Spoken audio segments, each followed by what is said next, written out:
Asia's private consumption is set to reach nearly 7 trillion US dollars, but diverging behavior across 11 markets is forcing firms to localize strategies. To discuss this, we have Hugo Texier of Roland Berger Southeast Asia. So, Hugo, let's begin with where this is coming from. What is driving the fragmentation of consumer behavior across Asian markets today? We really see three forces that driving that fragmentation. First, economic divergence. Two, price quality polarization. Third, consumer persona fragmentation. So if we look at economic divergence, we see varying degree of economic growth, which translates in varying degree of consumer optimism, ranging from 81% in China, but going as low as 18 and 25% in Japan and Hong Kong, respectively. But it's not just down to economic growth, it's also the change in consumer reality. So Philippines has a high growth rate. I've seen the sharpest fall in consumer optimism from 53% in 24 to 35% in 25. So really they're living different realities. Second reason is price quality polarization. We see, for example, in Vietnam, 73% of consumer prioritize quality over price, while in Japan or Singapore, price sensitivity sits at 37 and 35% respectively. Counterintuitively, wealthier, more developed markets are becoming more price defensive, while emerging markets are becoming more quality-led. Lastly, consumer persona fragmentation. We've identified some persona as part of our Asia consumer study. And for example, Thailand is dominated by self-expressor, about half of the population. Philippines by social anchors, about 40%. Singapore by security seeker, around 20%. These are structural differences, not just nuances, and they obviously demand entirely different brand strategies. But just for better understanding on that, why are traditional regional strategies becoming ineffective in Asia? Well, I guess some of those regional strategies are based on old assumptions. First one is emerging market are price sensitive and developed market are quality driven. As I said earlier, the opposite is actually true. Developing market are increasingly quality led. Developed markets are doubling down on price discipline. And if your strategy was built on these assumptions, then you are mispositioned in almost every market. Second broken assumption is sustainability is a premium differentiator.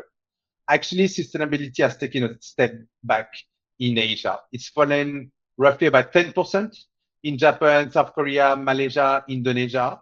But if you look at Vietnam, it has grown, and now 58% of consumers say sustainability impacts the decision. So you see, even for sustainability, you can't generalize across the region. Maybe the last broken assumption is that luxury growth sits in mature markets. However, again, the opposite is true. Japan today, over 70% of non-luxury consumers are unlikely to ever start purchasing luxury. In South Korea and Hong Kong, that figure exceeds 50%. However, in emerging markets, we see the exact opposite. So really, some of the old assumption around Asia as a uniform region don't hold true anymore. And would you have suggestions on how to best approach this? How should companies adapt to the split between luxury spending and essential consumption? Well, obviously, it depends which category you are playing in. But the polarization between essential and luxury is not a problem to solve. It is a strategic architecture to build.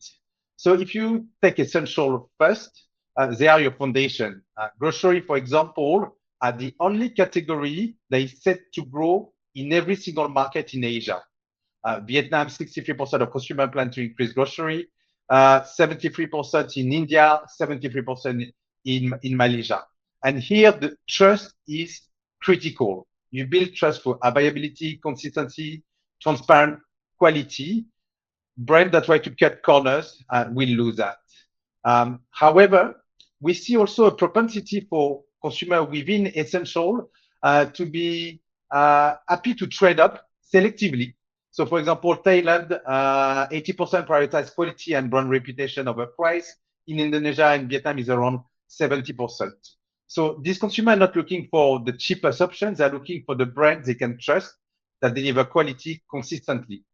If you now look at the luxury side, The playbook is the opposite. We feel that consumers are returning to fundamental exclusivity, craftsmanship, and social distinction.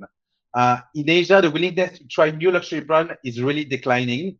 36% of Chinese luxury consumers are loyal to their preferred label. However, that number really dropped down in countries like Japan and South Korea.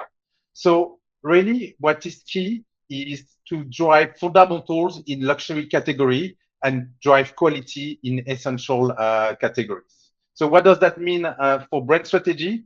Two distinct modes of engagement that you need to operate, if you like, in parallel. One is around trust, quality, and value delivery, and in luxury is around rarity, identity, and emotional resonance. Thank you so much for sharing your thoughts, Hugo. Hope you can join us again soon.